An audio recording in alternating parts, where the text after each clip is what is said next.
Dîner de l'Elseneur par Jack London. Chapitre 19.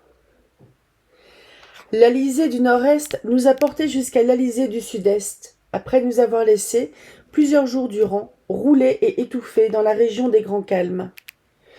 J'en ai profité pour me découvrir un incontestable talent à la carabine. M. Pike m'a admiré et a déclaré que j'avais sûrement acquis ma science grâce à une longue pratique. J'avoue naïvement que je ne croyais pas si bien réussir. J'ai la vocation d'un tireur de premier ordre. J'ai été, sans nul doute, bâti par la nature pour cet exercice. Là est tout mon mérite. Après avoir tiré durant une demi-heure sur des bouteilles vides lancées par-dessus bord depuis le pont, mobile lui-même à cause du mouvement du bateau, j'ai pu constater qu'à chaque coup, je faisais mouche. Les bouteilles épuisées, M. Pike, que la justesse de mon coup d'œil intéressait au plus haut point, a ordonné au charpentier de scier à mon intention des petits cubes de bois dur qui furent également jetés à la mer. Ce fut encore plus palpitant. En visant juste sur ces petits cubes, je les faisais sortir de l'eau et tournoyer en l'air. Lorsqu'ils retombaient dans la mer, je pouvais, avec un résultat identique, les canarder jusqu'à ce qu'ils dérivent hors de ma portée. Modestement, je conviais Miss West, puis Wada, à m'imiter. Mais ni l'un ni l'autre ne m'égalait, et de loin. J'adressai la même invite à M. Pike, mais le second se révéla dès les premiers coups un tireur peu doué. Il ne réussit pas une fois, non, pas une, à toucher le but et commit les plus comiques maladresses. Aussi refusa-t-il de continuer plus longtemps afin de ne pas se ridiculiser devant l'équipage qui l'observait d'un air narquois. « Carabine ou fusil, ça n'a jamais été mon fort, » me déclara-t-il en me rendant mon arme. « Avec un revolver, c'est une autre affaire. Je vais aller chercher le mien, et vous verrez un peu. » Il descendit à sa cabine, d'où il revint bientôt avec un énorme automatique du calibre 44 et une poignée de chargeurs. « Ça, au moins, c'est une arme, monsieur Pathurst, » me dit-il. « Avec elle, je vous dame le pion. À n'importe quelle distance du but, à bout portant et jusqu'à 4 ou 5 mètres, en visant à la poitrine, je suis sûr de mon coup. Carabine ou fusil sont inopérants dans la bagarre et le corps à corps. Avec ce joujou, c'est une autre histoire. Je me suis vu renversé par un paquet d'hommes qui me frappaient à coups de pied, et j'ai réussi à me dégager seul, avec ça. Quel massacre, bon Dieu! Chaque balle portait. Un de ces saligots venait de m'appliquer ses godillots sur la figure quand j'ai tiré. La balle est entrée dans la cuisse de l'homme, juste au-devant du genou. Elle lui a ensuite traversé l'épaule à la hauteur de la clavicule, et finalement, elle est encore ressortie pour lui déchirer l'oreille. Ça, c'est ce qu'on appelle une arme. Aussi, en ai-je toujours un spécimen sous la main, pour parer à toute éventualité. Je me remis à tirer avec ma carabine, et au bout d'une heure, je m'acharnais encore. « Ne craignez-vous pas d'épuiser toutes vos munitions ?» me demanda M. Pike. « Rassurez-vous, répondis-je. Dans mes caisses, j'ai apporté avec moi la bagatelle de 15 000 cartouches. Bien, très bien, approuva le second. Sur ces entrefaites, 2 requins apparurent.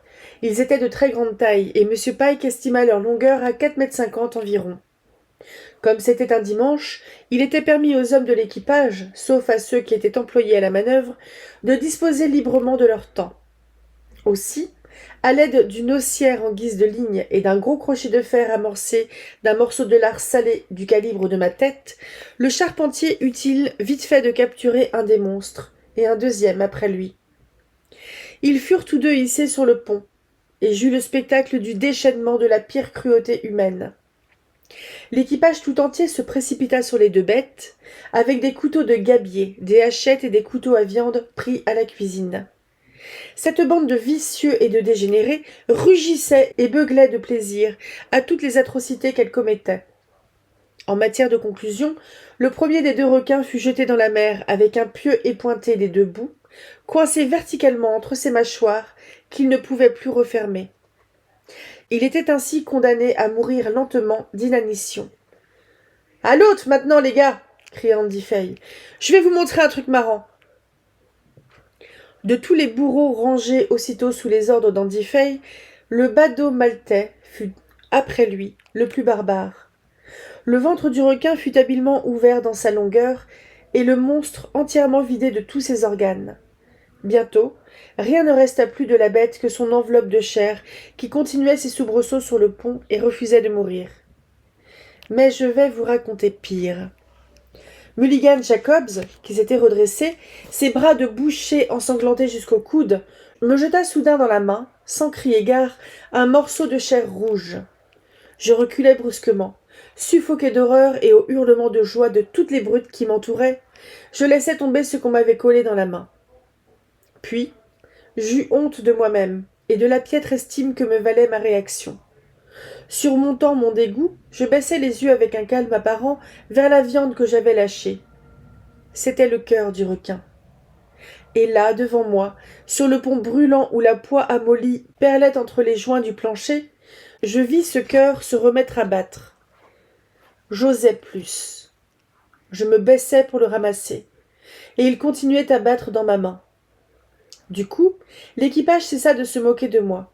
Mulligan Jacobs s'avoua vaincu, et ne me prêtant plus aucun intérêt, retourna vers le requin, ou plutôt ce qui en demeurait. Il lui frappa le nez, violemment, du plat d'une hachette. Et tandis que le corps, rappelé à la vie par la souffrance, se livrait à des bonds ultimes, le petit homme venimeux hurlait, comme en extase. « Il a des pointes de feu chauffées à blanc qui le brûlent, comme moi dans ma tête !» Mulligan, fou de joie, frétillait et faisait des galipettes. Et il appliqua un second coup de hachette sur le nez du requin, pratiquement mort, qui esquissa en l'air un dernier soubresaut.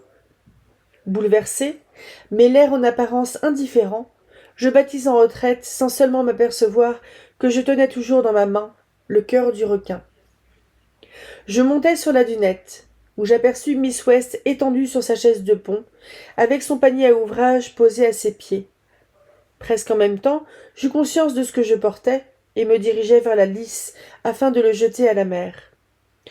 Mais, alors que le battement intérieur n'avait pas cessé, la surface externe du cœur du requin, desséchée déjà par la chaleur tropicale ambiante, collait à ma main, et je calculais mal mon coup.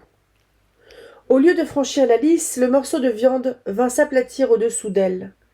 Je le laissai dans l'ombre où il était tombé. Et prêt à descendre l'escalier qui conduisait aux cabines, afin d'aller me laver les mains et changer de vêtements, ce que je portais était maculé de sang, je me retournai d'un mouvement machinal. Derrière moi, le cœur continuait à battre. Simultanément, j'entendis le bruit d'une chute dans l'eau. C'était la carcasse du requin que l'équipage avait rejeté à la mer. Mais les vociférations se poursuivaient de plus belle. Je regardai dans la même direction que les yeux écarquillés de joie des matelots, et je vis cette chose incroyable, inouïe. La carcasse vide du requin n'était pas plus morte que son cœur. Elle s'agitait à la surface, elle nageait et battait de la queue. Elle tentait de bondir vers le ciel ou plongeait dans l'eau verte pour remonter bientôt à l'air libre. On aurait dit que le requin, après toutes ces tortures endurées, tentait de fuir. Il ne savait tout. Et sur le navire, à chaque péripétie nouvelle, la bande de brutes riait aux éclats.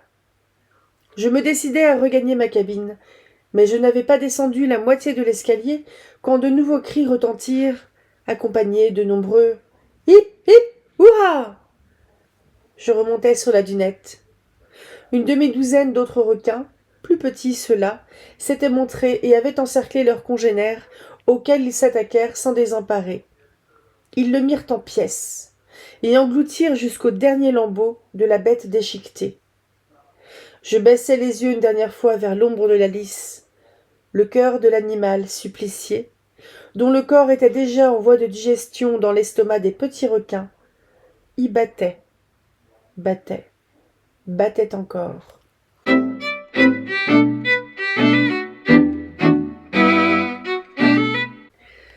Chapitre 20. Ce voyage est fatalement voué au désastre et à la mort. Chaque jour, j'en suis davantage convaincu. Monsieur Meller n'est pas Monsieur Meller. J'ai découvert sa véritable identité.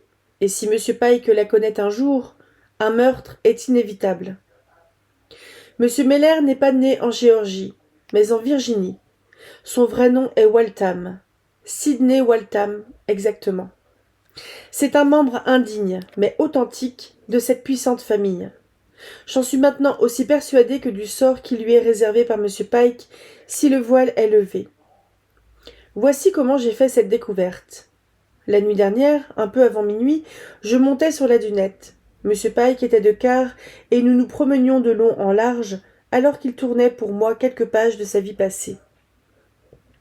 Cela m'intéresse toujours, et quand il n'est pas en proie à la hargne du large, comme dit Miss West, il se prête volontiers, non sans orgueil, à satisfaire ma curiosité. Hier soir, il m'a longuement parlé avec grand respect d'un de ses anciens patrons, le capitaine Somers, déjà nommé, sous les ordres de qui il a navigué pendant 5 ans. Il n'a pas tari d'éloges sur le compte de ce vieux loup de mer qui était, dit-il, l'honneur et la droiture personnifiés. Et pourtant, me déclara-t-il, il a été lâchement assassiné à l'âge de 70 ans. Le crime a été commis en rade même de San Francisco, à bord du Jason Harrison, voilà 11 ans.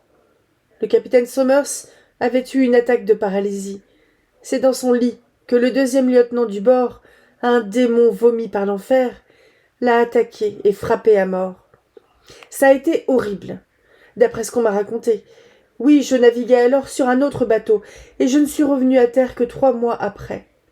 L'assassin avait été arrêté et traduit en justice, mais on ne l'a pas pendu, comme il le méritait 100 fois. Il a plaidé un excès de folie et l'inconscience de son acte, sous prétexte qu'il avait eu jadis le crâne fendu par le hachoir d'un maître coq.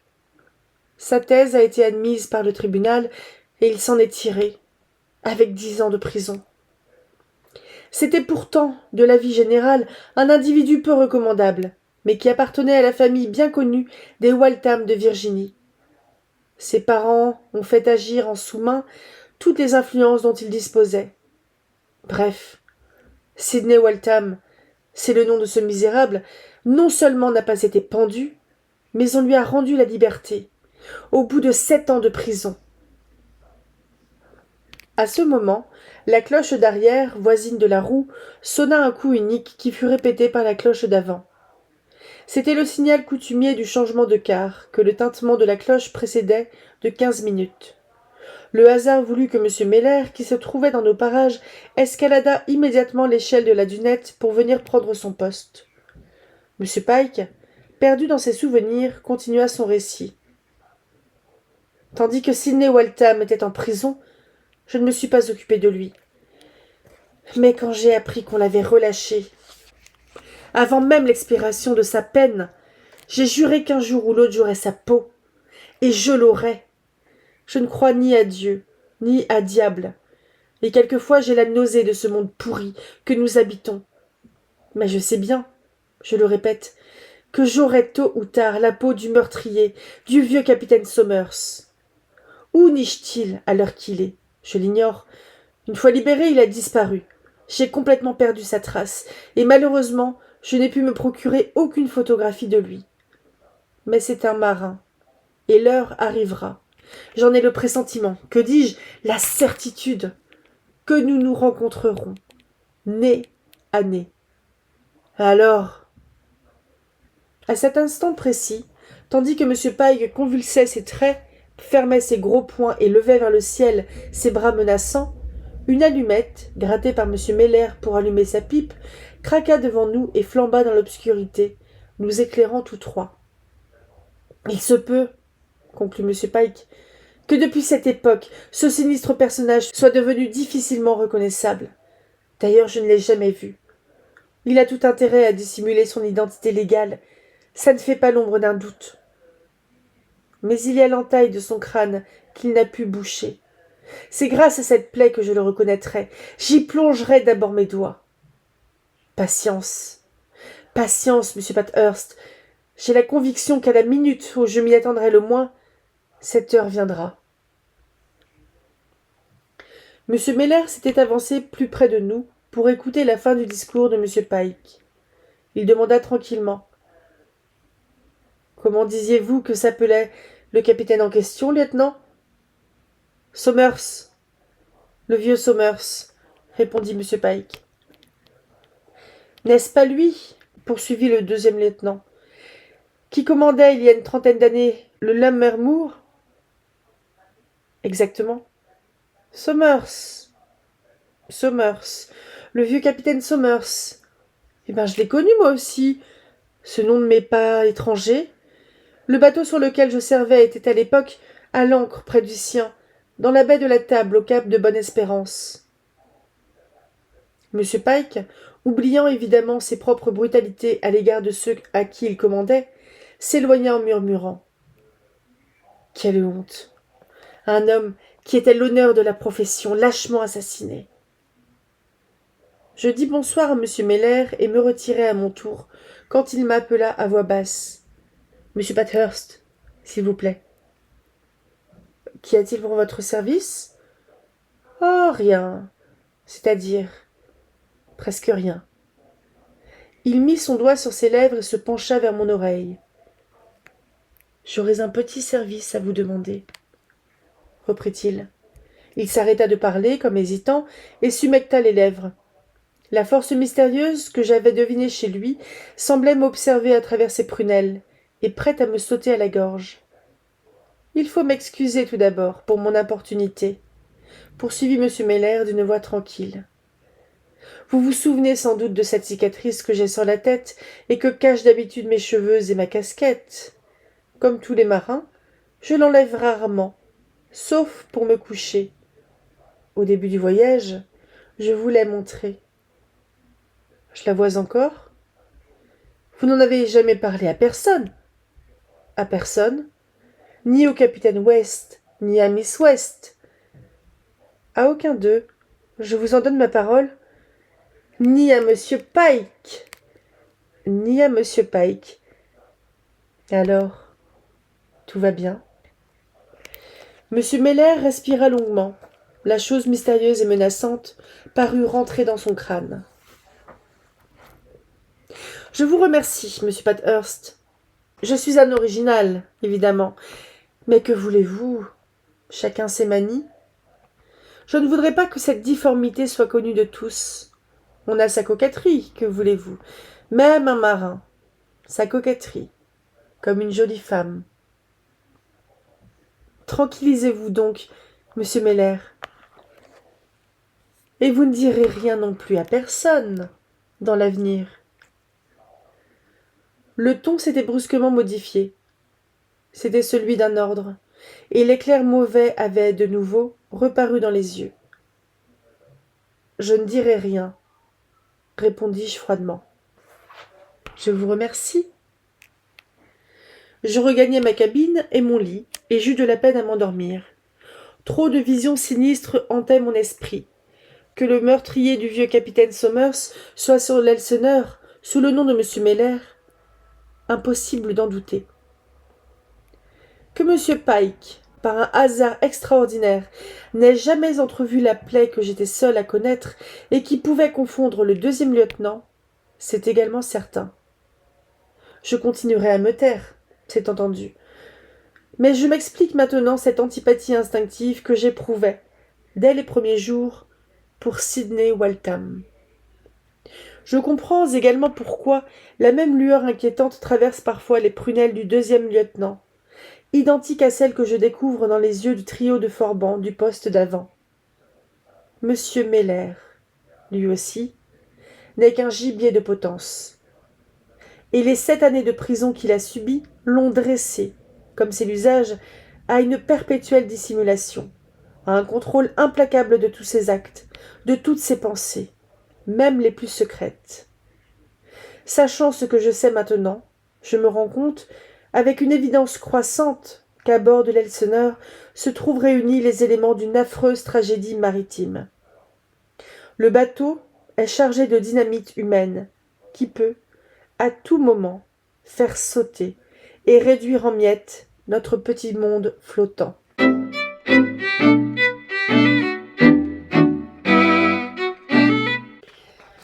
Chapitre 21.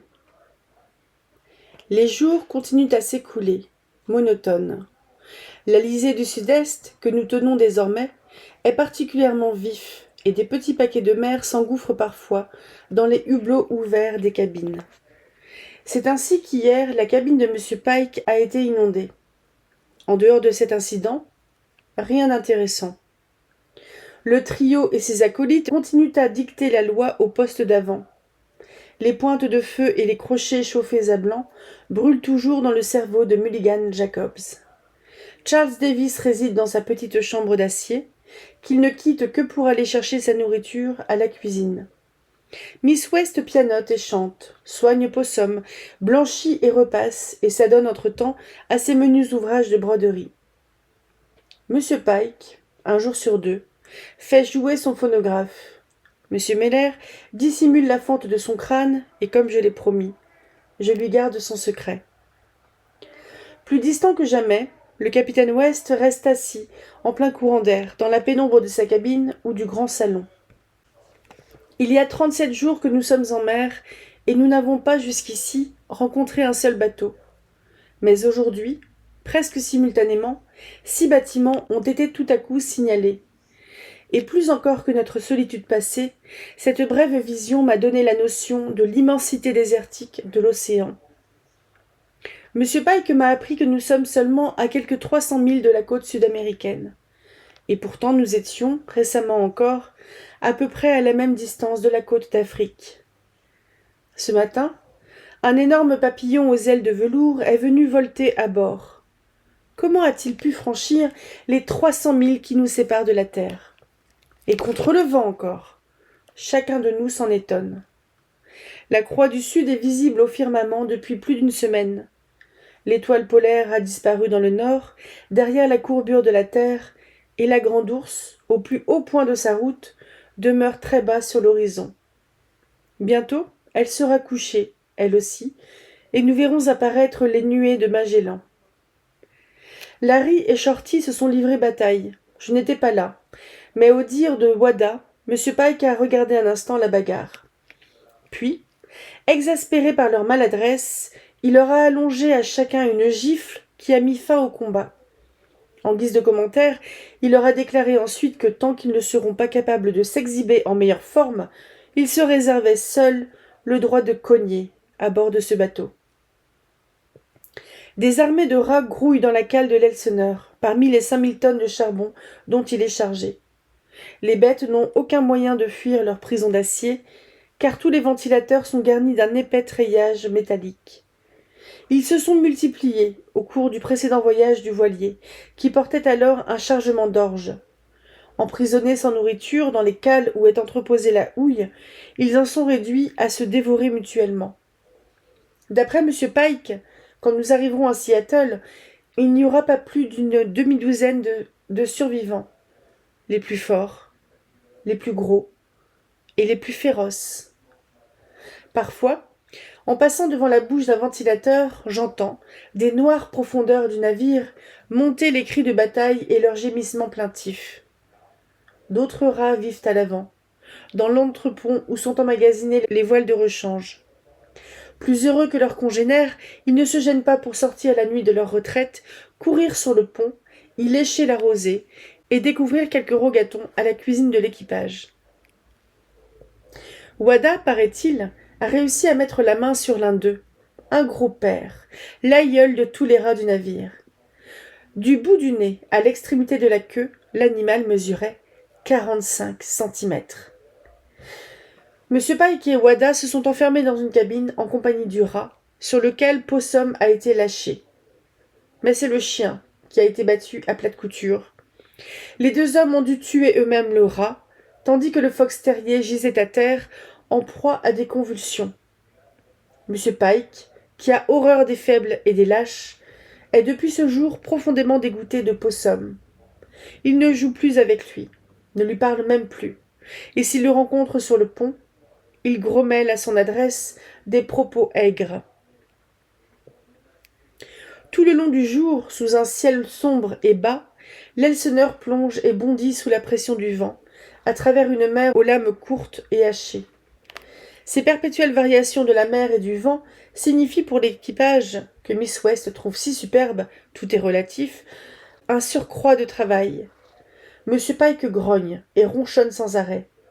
Pour peu que la manœuvre soit un peu compliquée, la présence des 2 bordées est en effet nécessaire. 2 bordées, ricane-t-il, quand une demi-bordée devrait être suffisante. Et regardez-moi, ce crétin de quartier-maître. Il gêne plus les hommes qu'il ne leur est utile.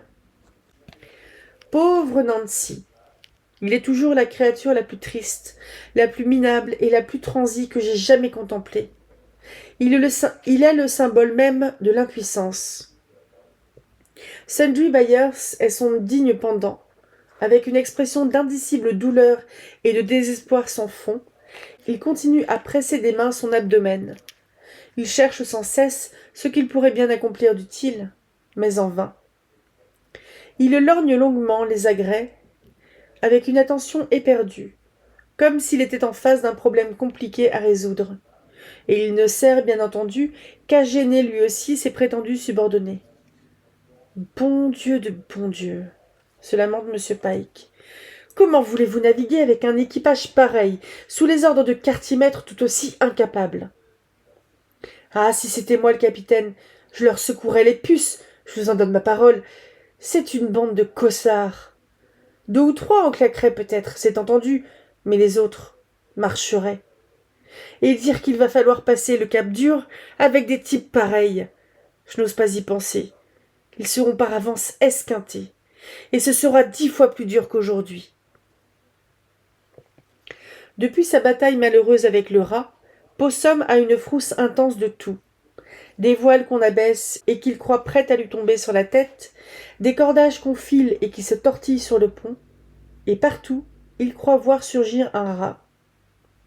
Si je m'exerce avec ma carabine, la détonation de l'arme est pour lui un nouveau sujet d'effroi.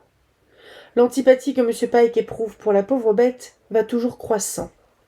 Elle en est devenue risible. Le second a été jusqu'à me déclarer que si le chien était à lui, il le jetterait par-dessus bord pour me servir de cible. Le fox terrier n'en est pas moins un gentil animal au cœur chaud, caressant au possible, et qui a su se faire dans mon affection une place qui me surprend moi-même. Quand je suis couché, il a pris l'habitude de dormir à mes pieds sur la couverture du lit. M. Pike s'en est scandalisé. « Il ne vous reste plus qu'à lui prêter votre brosse à dents, » grogna-t-il. Pourtant, mon lit n'est pas toujours, pour Possum, un paradis. Quoique je tente pour le calmer quand la mer grossit, quand le navire s'incline et que les lames se brisent violemment sur les hublots, le roquet saute à terre, électrisé par la peur, jusqu'au bout de ses poils qui se hérissent. Là, il se dresse sur ses pattes raides, en aboyant d'un air menaçant contre le mauvais temps, ou rampe à plat ventre, en gémissant d'une voix suppliante, afin d'attendrir son invisible ennemi. « Mon père appartient à une vieille famille de marins, » m'a confié Miss West. Son propre père, Robert West, a été, à l'époque de la découverte de l'or en Californie, capitaine d'un des plus rapides clippers, qui régulièrement doublait alors le Cap Horn. Son grand-père, Anthony West, a exécuté 46 voyages au long cours, entre 1801 et 1847. En 1813 et 1814 notamment, il a commandé le David Bruce, dont il était propriétaire avec Gracie, père et fils. C'était une goélette de 200 tonneaux, construite dans le Maine. Elle était armée de 13 canons de divers calibres et filait sur l'eau comme une vraie sorcière. Elle a forcé, sur la côte anglaise, le blocus de Newport, et de là, elle est allée ravager les eaux et le littoral de la Manche. Elle n'avait coûté en tout que 12 000 $ et en a rapporté plus de 300 000, grâce aux prises faites à l'ennemi. Le père d'Anthony West, dont un frère commandait également sur mer, à bord de la Guêpe, Elijah West, notre trisaïeul, a été corsaire au cours de la Révolution américaine. Il commandait le brick de guerre, la Défense. Plus loin encore dans le temps, le père d'Elijah West et son grand-père étaient propriétaires et capitaines de vaisseaux qui naviguaient au long cours. C'est vous dire, monsieur Pathurst, si les West ont la mer dans le sang, elle est notre nourrice. J'approuvai de la tête. Miss West sourit et continua. Nous avons eu aussi dans notre famille des pirates et des négriers, et autres vagabonds des mers, plus ou moins recommandables, Le vieil Ezra West a été exécuté pour piraterie et son corps s'est balancé à la potence de Plymouth. Je ne me rappelle plus en quelle année exactement. Mon père connaît un bateau comme vous connaîtriez en chien ou en chevaux. Chaque bâtiment qu'il commande a pour lui sa personnalité propre, et il le conduit avec le maximum de rendement. J'approuvai de nouveau et assurai Miss West que depuis notre départ, j'avais appris à comprendre et à admirer son père. La jeune fille soupira. Hélas, il n'est plus aujourd'hui que l'ombre de lui-même. Une très grave dépression s'est produite chez lui depuis la mort de ma mère. Il ne s'est jamais consolé de ce chagrin. C'était un couple admirablement assorti et étroitement uni. Tous deux, on peut dire, ne formaient qu'un seul être. C'est beau, n'est-ce pas? Miss West se tut, visiblement émue, et laissa tomber sa main sur le bras de son fauteuil de pont. Je la pris dans la mienne et l'y pressai, affectueusement.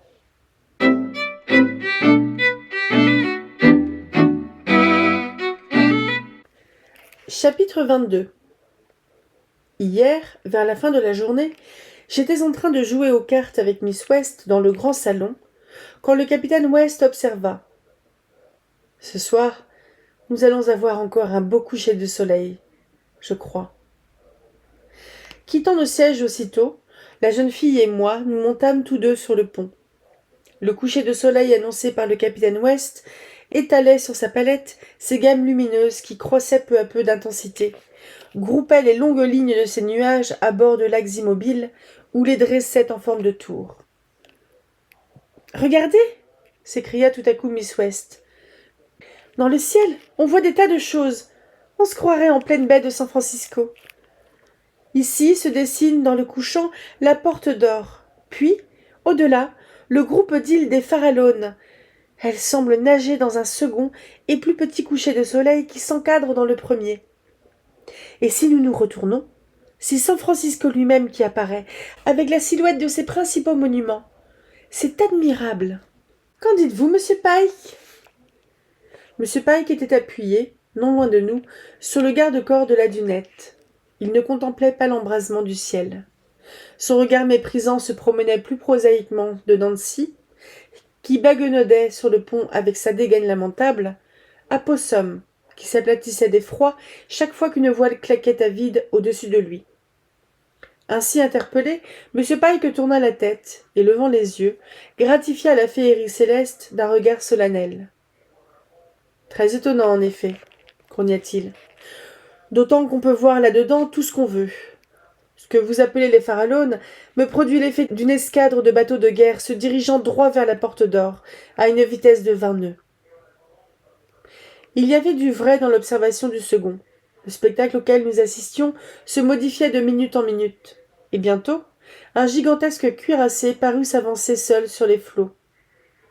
Ce fut ensuite une orgie de couleurs ardentes, dont la note dominante était le vert, dans toute la variété de ses nuances. Le vert tendre du printemps, et le vert bleuâtre de l'été, le vert teinté d'or et de cuivre rouge, et le vert bruni de l'automne. Et tous ces verts semblaient descendre sur la mer les uns après les autres, teignant de leurs reflets les grandes vagues frangées de rubis, où ils se mêlaient et se brassaient jusqu'à l'horizon. Le spectacle n'était pas moins merveilleux du côté de l'Orient, où San Francisco avait disparu.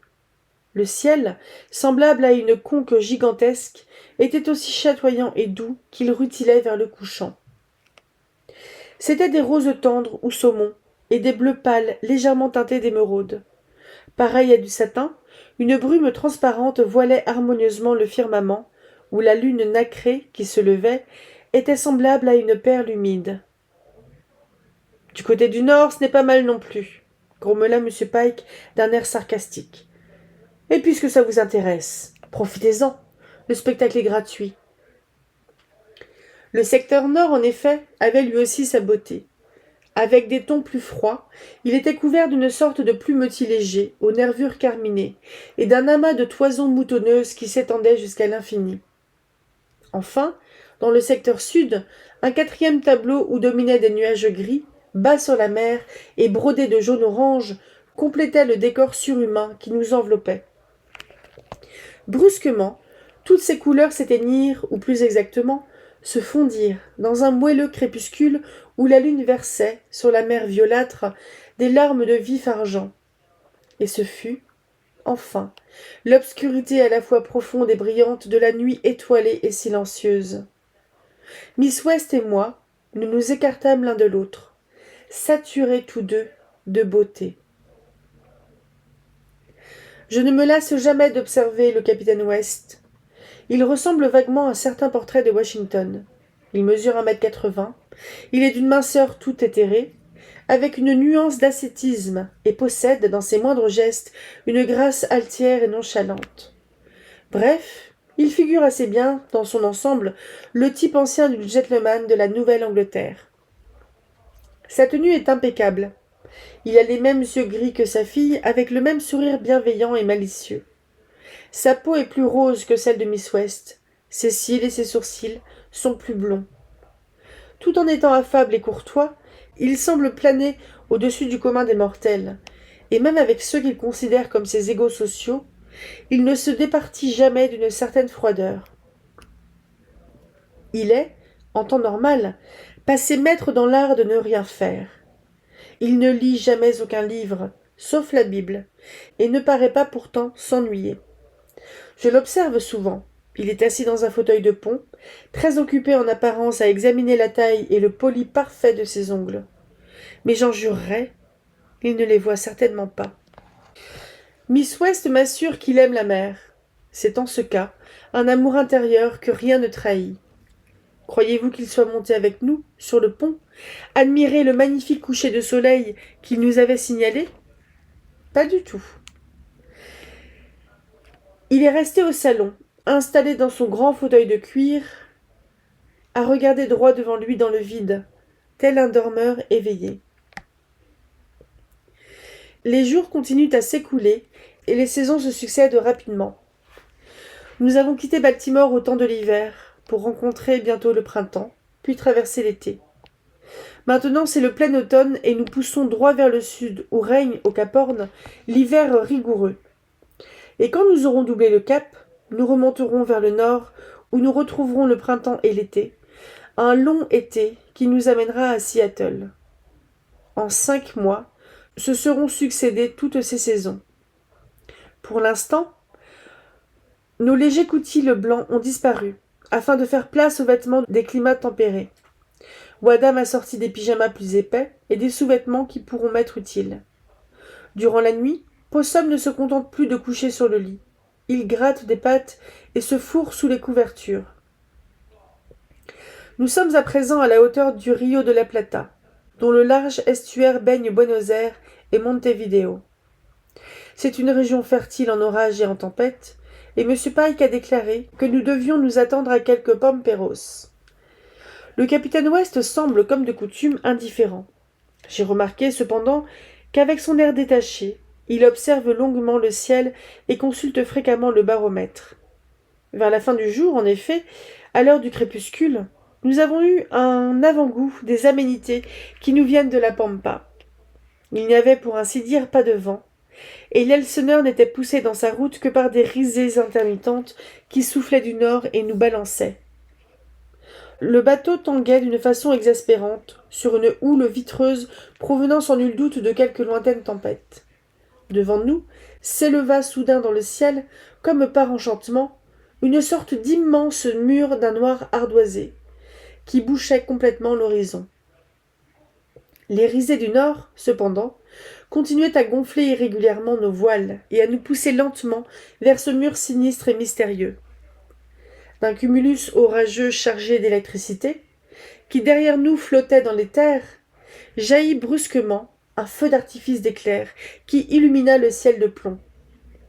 Puis, les dernières bouffées de vent cessèrent, le tonnerre gronda, et dans le silence de mort qui suivit ces roulements, on entendit sur le pont, avec une netteté impressionnante, la voix des hommes, juchés dans les vergues, qui carguaient hâtivement les voiles hautes.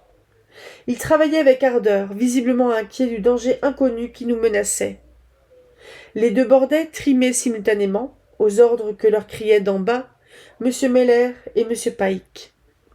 Quant au capitaine West, Il arpentait la dunette avec son ordinaire placidité, donnant à mi-voix les instructions nécessaires aux deux officiers, qui, de temps en temps, venaient le trouver. Miss West s'était éclipsée pendant quelques minutes, puis elle reparut, costumée en vrai loup de mer, avec un ciré, un surroi et de grandes bottes imperméables. Elle m'invita, sur un ton qui ne souffrait pas de réplique, à aller sur-le-champ m'équiper comme elle. Mais comme Ouadal se trouvait justement près de moi, soucieux lui aussi de l'orage qui se préparait, je n'obéis qu'à demi, et ce fut lui que j'expédiai me chercher mes vêtements de gros temps. Et quand le pampero fondit sur nous, ce fut quelque chose de fantastique. Un éclair fulgurant, suivi d'un terrible coup de tonnerre qui ressemblait à une explosion infernale, l'annonça. D'autres coups et d'autres éclairs diaboliques suivirent sans interruption, tandis que se déchaînaient le vent et la pluie, et que se refermaient les ténèbres. Une obscurité opaque et dense nous enveloppa. On ne pouvait plus voir, selon l'expression populaire, ses propres mains placées devant ses propres yeux. Miss West s'était rapprochée de moi, et pour n'être pas enlevés par des lames, nous nous cramponnions tous deux au garde-corps de la dunette.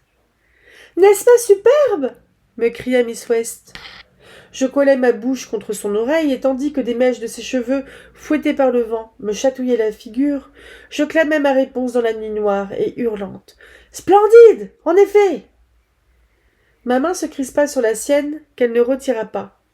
« Où en sommes-nous » demandai-je. « À un point mort.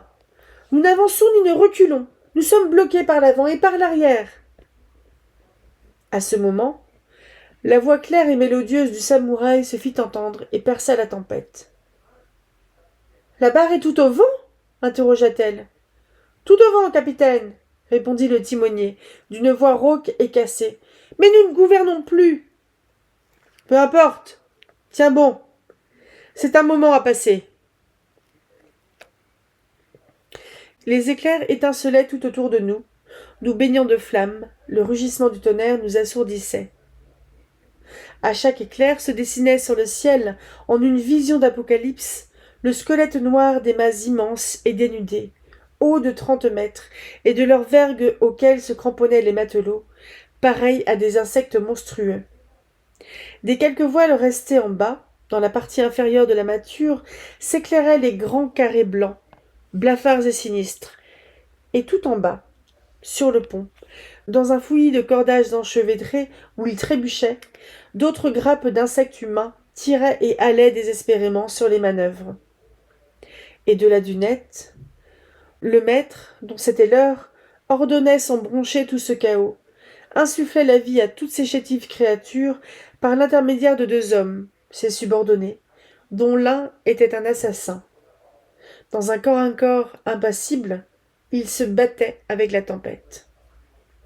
À partir de ce moment, je n'eus plus, des choses et des gens, qu'une impression très imparfaite. Dans la nuit insondable, la pluie, complètement couchée, arrivait sur nous en nappes horizontales. Elle me dégoulinait dans le cou, m'entrait dans la bouche et le gosier, et pénétrait jusqu'à mes poumons, en me coupant la respiration comme chez un noyé. Elle s'infiltrait sous mes vêtements de mer, pourtant boutonnés jusqu'au col, se frayait un chemin sous mon surroi et sous mon ciré, et débordait de mes bottes. Il me semblait par moments que j'avais bel et bien culbuté dans la mer.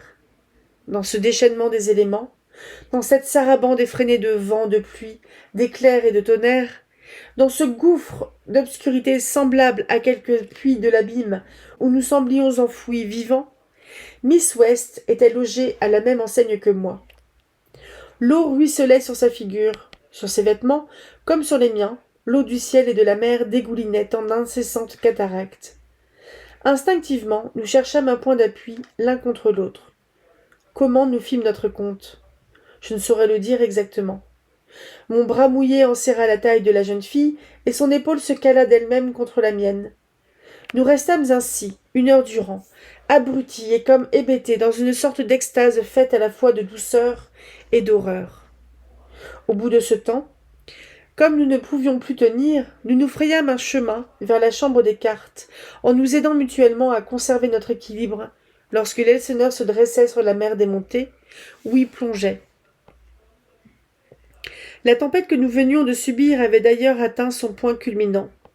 Peu après, la pluie cessa de tomber et le vent mollit légèrement. Dans la chambre des cartes, Miss West et moi, nous reprîmes pied dans la réalité, et nous écartant l'un de l'autre, nous nous regardâmes. Nos visages trempés et notre aspect de phoque vernissé émergeant de l'océan déchaînèrent nos rires. Le vaillant Elseneur vivait toujours, et comme lui, nous vivions. Cette fois, vous avez réellement reçu le baptême de la mer, monsieur Pathurst, me dit Miss West, en enlevant son surroi et en tordant ses cheveux comme un linge mouillé. Et vous avez vu mon père?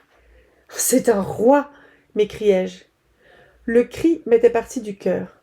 Oui, un roi, répéta Miss West comme un écho. Mais la tempête n'avait pas encore dit son dernier mot. L'Elseneur grimpa sur une crête écumeuse, puis se pencha brusquement sur le côté. Miss West et moi, qui n'étions plus sur nos gardes, nous fûmes projetés contre une des cloisons de la chambre et renversés l'un sur l'autre, tout pantelants. Nous nous relevâmes légèrement endoloris, et en nous souhaitant mutuellement une bonne nuit, nous regagnâmes chacun notre cabine. Dans le grand salon, je vis, en passant devant la porte ouverte, le capitaine West que je croyais encore sur la dunette. Il s'était débarrassé de son équipement de tempête et avait remplacé ses grandes bottes de mer par ses confortables pantoufles. Il s'était réinstallé dans le fauteuil de cuir et de ses yeux fixes suivait attentivement les spirales de fumée de son cigare, qui, dans le balancement fou du navire, semblait dessiner pour lui de mystérieuses visions. À la fin de la nuit, le vent s'était complètement apaisé. À 9 heures, tous nos perroquets étaient rétablis. À 10 heures, nous recommencions comme la veille à rouler sur un calme plat. Un nouveau Pampero se préparait cependant, et il s'annonçait beaucoup plus terrible que le précédent. Mais il ne fut qu'une simple farce des forces cosmiques qui jouaient avec nous. À 11 heures, le ciel commença à s'encrasser sérieusement vers le sud. Il parut s'abaisser sur nos têtes, tout près, si près que le faîte oscillant des mâts le grattait, aurait-on dit. Puis, ciel et mer refermèrent leur obscur cachot où nous semblions littéralement enfermés, et l'électricité se mit de la partie. Du zénith à l'horizon, le firmament se craquela d'éclairs fourchus aux reflets verts. Verte, d'un vert bouteille, était l'atmosphère étrange et quasiment surnaturelle qui nous enveloppait. Et verte était la pluie qui tomba d'abord en grosses gouttes espacées pour finir en un ruissellement ininterrompu. Le tout scandé, bien entendu, des grondements d'un tonnerre infernal. Puis les éclairs prirent des tons variés, leur étincelle formidable se mua en une couleur pourpre, puis en un bleu doucement azuré, puis en un violet pâle qui rappelait les tons de la lavande en fleurs. Nous nous attendions à tout moment à voir la foudre frapper l'Elseneur. Il n'en fut rien, et pas un souffle de vent. La majeure partie de la toile avait été inutilement carguée. Quant aux voiles restées sur place, elles pendaient le long des mâts, flasques et lourdes de pluie. À midi, la masse orageuse qui nous enveloppait s'amincit peu à peu, le jour s'éclaircit et l'atmosphère prit un ton gris cendré. Les éclairs s'espacèrent, l'orage s'était écarté de nous. Une demi-heure après, le soleil brillait dans le ciel, où le tonnerre ne grondait plus que par intermittence sur l'horizon lointain. L'Elseneur continuait à rouler, sans un souffle d'air, sur les vagues mortes. Le Pampero avait fait fiasco. Je montai sur la dunette et y rencontrai M. Pike. J'observai modestement. « Allons, ne nous plaignons pas trop. Le Pampero nous a été clément dans son ensemble. »« Évidemment, » grommela le second, « car on ne sait jamais d'avance à quoi s'en tenir. Dans ces mêmes parages, voilà 30 ans, j'ai été complètement dématé. » C'était l'heure du changement de quart et M. Meller arriva pour prendre la place de M. Pike. Il avait entendu notre brève conversation. « C'est ici, en effet, dit-il, un des plus mauvais secteurs qu'il y ait sur le globe. Le Pampero, il y a 18 ans. J'ai connu pire que M. Pike. Tous nos mâts rasés. Pas un bout de bois qui a résisté. La cargaison a été déportée et le bateau s'est couché sur le flanc. Il est resté ainsi 20 heures durant. Puis, Il a coulé. J'ai passé 2 jours dans un des canots. Enfin, un bateau anglais m'a recueilli. Les autres canots et les hommes qu'ils contenaient n'ont jamais été retrouvés. En résumé, dis-je gaiement en matière de conclusion, l'Elseneur s'est très bien comporté la nuit dernière. Bah, ce n'était rien. On a juste été un peu secoués, riposta M. Pike. La Pampa peut encore nous envoyer d'autres cadeaux plus importants. Qu'en pensez-vous, monsieur Meller?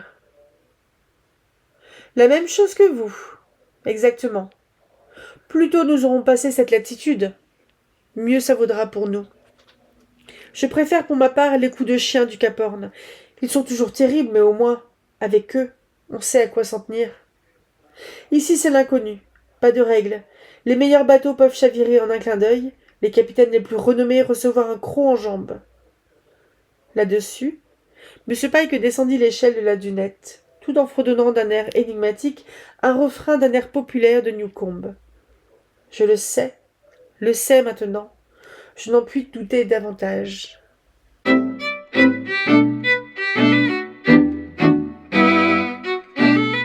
Chapitre 23.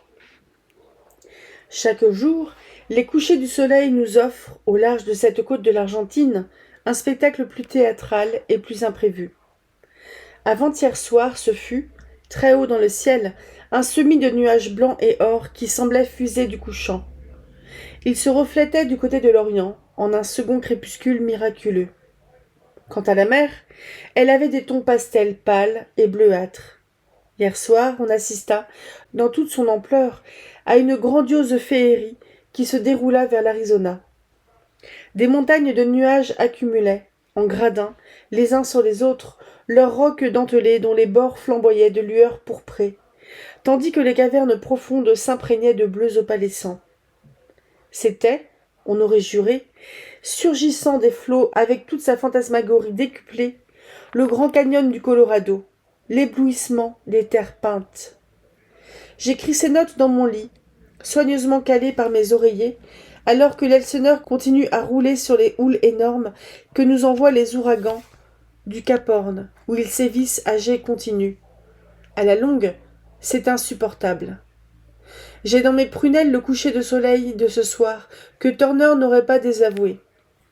Toute la gamme des verts, des bleus et des jaunes, des roses, des lits de vin et des rouges rubis étalait ses taches, comme un lait caillé sur des raies gigantesques, pareilles à des branches d'éventail qu'émettait le soleil.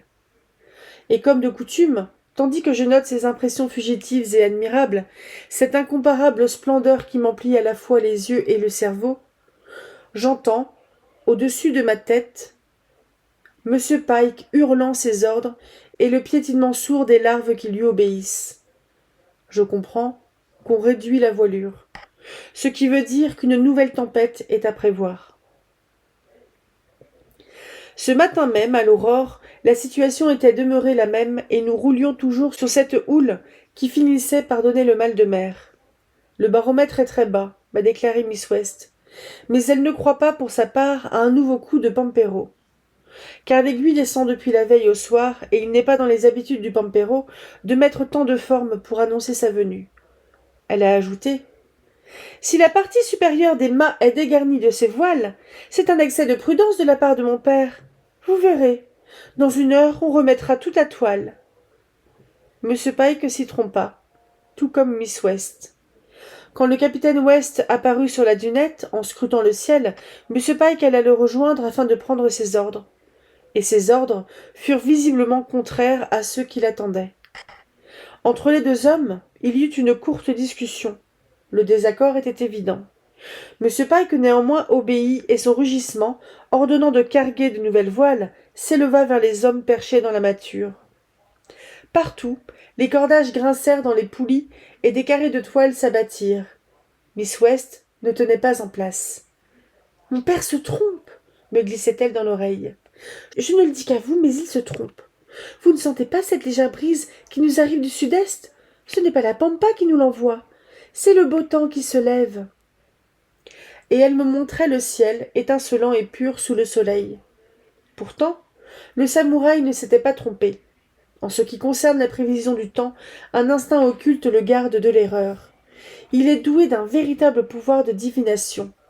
Le mot n'est pas trop fort, et j'en use à dessein. Un quart d'heure ne s'était pas écoulé que M. Pike émettait un grognement symptomatique pour manifester son hostilité contre le ciel et son dégoût de lui-même. Il éprouvait aussi une sorte de remords d'avoir douté de la sagesse du maître.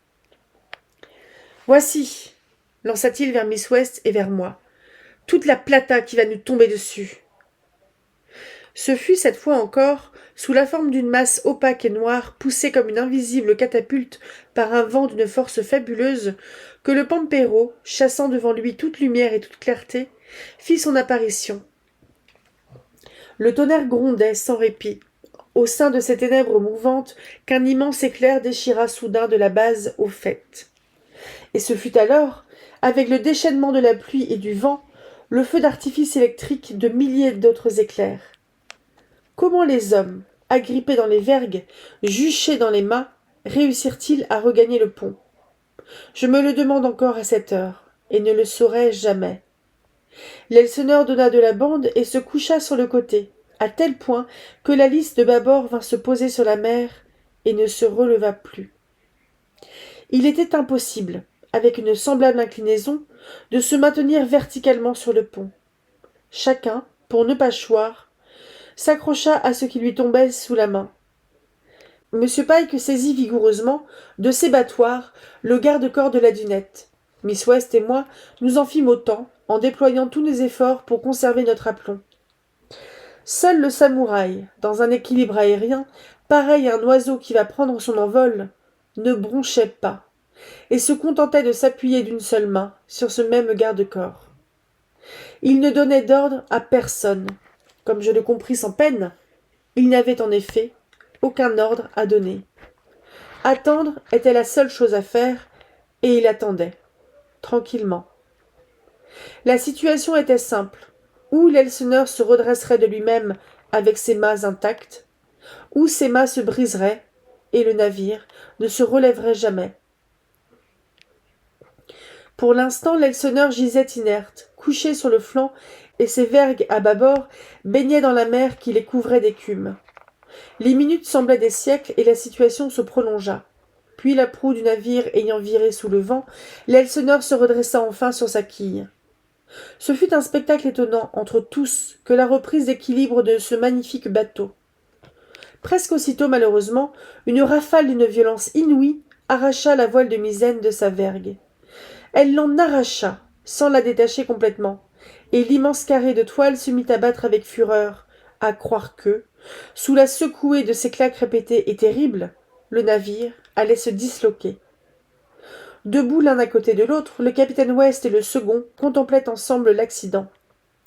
Le visage de M. Pike se crispait en un rictus méprisant, à l'adresse des incapables qui n'avaient pas su attacher plus solidement leur voile. Celui du capitaine West conservait son éternelle et grave sérénité. Cette fois encore, il n'y avait rien à tenter. 5 minutes durant, l'Elseneur fut secoué comme s'il avait été pris entre les mâchoires d'un monstre gigantesque. Puis les derniers cordages qui retenaient la toile cédèrent, et la misaine s'envola dans l'ouragan. « Notre voile est partie pour l'Afrique !» me dit Miss West, en riant.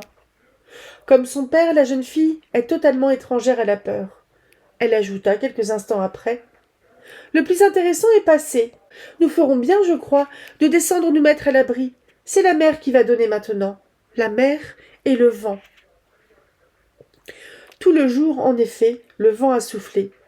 Et la mer a tellement grossi que, faute de pouvoir me tenir debout et ne sachant littéralement que faire de ma peau, j'ai pris le parti de me coucher, coincé tant bien que mal entre les oreillers, habilement disposés par Wada contre des boîtes à savon vides. Dans cette situation plutôt précaire et un tantinet grotesque, j'ai reçu la visite de M. Pike. Pour n'être pas renversé, le second dut s'accrocher des 2 mains au cadre de ma porte, car à chaque coup de roulis, ses jambes se dérobaient sous lui. Il m'entretint d'abord de ce dernier Pampero, qui n'aurait pas dû se produire et s'était abattu sur nous, contrairement à toutes les règles. Puis il s'informa si Possum avait le mal de mer, et il fulmina contre cet équipage lamentable, par la faute duquel nous avions perdu notre misaine. Il me pria enfin de lui prêter un des volumes qui jonchaient le sol de ma cabine. J'acquiesçai à sa requête, et il choisit Force et matière de Büchner. Je me demandais où il voulait en venir, car il avait visiblement une idée de derrière la tête et n'osait pas la formuler. Il me débita encore une sorte de cours filandreux de météorologie sur le régime atmosphérique de la Plata. Il se décida enfin, et d'un air négligent me demanda « Vous souvenez-vous, monsieur Bathurst, du nombre d'années qui se sont écoulées depuis que monsieur Meller a été, comme il nous l'a dit, dématé et coulé dans les parages où nous nous trouvons aujourd'hui ?» Cette question inattendue me mit aussitôt la puce à l'oreille, et dans ma réponse, je mentis, volontairement. « Il y a 8 ans ?» Monsieur Pike parut réfléchir et se creuser le cerveau, tandis que 3 formidables coups de roulis le projetaient violemment à l'autre extrémité de ma cabine. « 8 ans, observa-t-il, quand il eut suffisamment ruminé ma réponse. Quel peut bien être le bateau qui a sombré, voilà 8 ans, au large de la Plata? Je demanderai son nom à monsieur Meller. Moi, je n'arrive pas à le retrouver, ce qui m'étonne. D'habitude, sur ce chapitre, j'ai bonne mémoire. Il se prépara ensuite à prendre congé de moi, et se confondit en remerciements pour mon prêt de force et matière, dont j'en étais persuadé, il ne lirait jamais une seule ligne. Sur le seuil de la porte, il s'arrêta, et se retournant comme frappé d'une idée soudaine, « Est-ce qu'il n'aurait pas dit 18 ans, et non 8 ?» Je secouai la tête, et assurai, « Non, non, c'est bien 8 ans. J'aurais pu l'oublier, mais j'en ai le souvenir très net. Il a dit 8 ans. J'en mettrai ma tête à couper. » Monsieur Pike m'observa un moment, l'air pensif, puis profitant d'une accalmie dans la danse de l'Elseneur, il s'éloigna avec un grand merci. Resté seul, je songeais à l'impair formidable commis par M. Meller, qui s'était montré trop bavard, car la mémoire de M. Pike est en matière de bateaux, leurs officiers et leurs cargaisons, les tempêtes et les naufrages, une phénoménale encyclopédie de la mer. Pour l'instant, il ne se doute pas encore, c'est certain, de l'identité de Sidney Waltham et de M. Meller, mais il se demande, c'est également évident, si M. Meller n'a pas servi sous les ordres de Sidney Waltham. Diable! Quelle nuit abominable! Quelle nuit prodigieuse! Ai-je dormi? Je n'en sais rien. Par bribes sans doute, jusqu'à 3h30 du matin. À un moment, un changement se produisit dans la tenue du bateau. Un changement et une détente. Ce n'était plus la lutte obstinée et vaine de l'Elseneur contre l'ouragan, son piétinement sur place, si j'ose dire. Nous allions de l'avant, c'était indéniable, et les coups de tampon que nous recevions avaient cessé. Le capitaine West, au lieu de continuer à tenir la cape contre le Pampero, avait fait un tête-à-queue complet et fuyait maintenant devant la tempête. Nous filions vers le nord-est. Pour que le capitaine West eût pris une telle résolution, il fallait que le péril fût grave, car cette route était la dernière que nous aurions dû suivre. Quoi qu'il en fût, les mouvements de l'Elseneur s'assouplissaient, relativement tout au moins, et je pus réellement dormir. À 5 heures, je fus réveillé par le tonnerre des paquets de mer qui s'abattaient sur le pont et sur la dunette. L'eau trouvait moyen de s'infiltrer jusque dans le corridor intérieur qui desservait les cabines. Le steward m'apporta mon café. Tel un équilibriste dans un cirque, j'entrepris de le boire, maintenu par mes oreillers et mes boîtes à savon. Je réussis cette délicate opération, tandis que le roulis promenait sur le sol mes livres et mes magazines. Possum, imprudemment sorti des couvertures, jappait de terreur devant le heurt de mes bouquins qui semblaient l'attaquer à tout moment. Je ne pus m'empêcher de rire quand il reçut en plein sur le nez « Qu'est-ce qui va de travers dans le monde ?» de Chesterton. Pour ma part, je coiffais la couronne de carton qui tomba d'un rayon. « Et toi, que penses-tu de tout ce chambardement ?» demandai-je au steward, qui recueillait de mes mains, avec d'infinies précautions, ma tasse et ma soucoupe. Le jaune haussa les épaules et ses yeux bridés brillèrent d'un vif éclat. « Moi, vieil homme, en avoir vu d'autres, avoir vu même plus mauvais, mais saletant, trop de travail pour tout le monde. » Dehors, que se passait-il? Sur le coup de 6 heures, alors qu'une lumière grise filtrait à travers les hublots dans les courts moments où il n'était pas submergé, je me penchai au bord de ma couchette, comme un gymnaste, et capturai au vol mes pantoufles. J'y glissai mes pieds en frissonnant, car ils étaient froides et humides. Du corridor, l'eau avait suinté jusque dans la cabine. Je renonçai à m'habiller, et simplement vêtu d'un pyjama de laine, je me mis en route, laissant derrière moi Possum pleurnicher sur son sort. L'entreprise était hasardeuse. J'allais lentement, cela va de soi. De temps à autre, je me cramponnais du bout des doigts, tant à droite qu'à gauche, à toutes les aspérités que je rencontrais. Pendant les courtes accalmies, je progressais un peu plus vite. J'atteignais l'escalier, et je croyais déjà en saisir la rampe, lorsqu'une convulsion plus violente de l'Elseneur fut cause du désastre. Le bateau versa à tribord avec une telle soudaineté que le plancher parut se dérober sous mes pieds, et que je fus lancé comme un bolide contre la porte de la cabine du capitaine West. L'homme, nous apprend-on, doit se frayer son chemin dans la vie. En mer, il en est de même d'un navire et de ses hôtes. Les 80 kilos de chair que je présentais foncèrent sur le panneau de bois verni, la porte vola en éclats, et sa serrure sauta. Je tentai d'arrêter au passage la trajectoire que je décrivais. Je ne réussis qu'à me briser 4 ongles de la main droite et à rayer, de 4 sillons parallèles, la surface polie.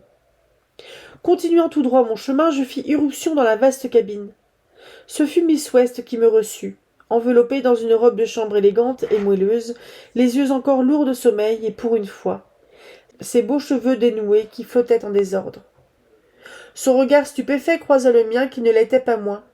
Ce n'était pas l'heure de lui présenter mes excuses, d'autant que, poursuivant ma course, je décrivis en l'air une courbe inattendue, puis j'allai m'abattre au beau milieu du grand lit de cuivre du capitaine West.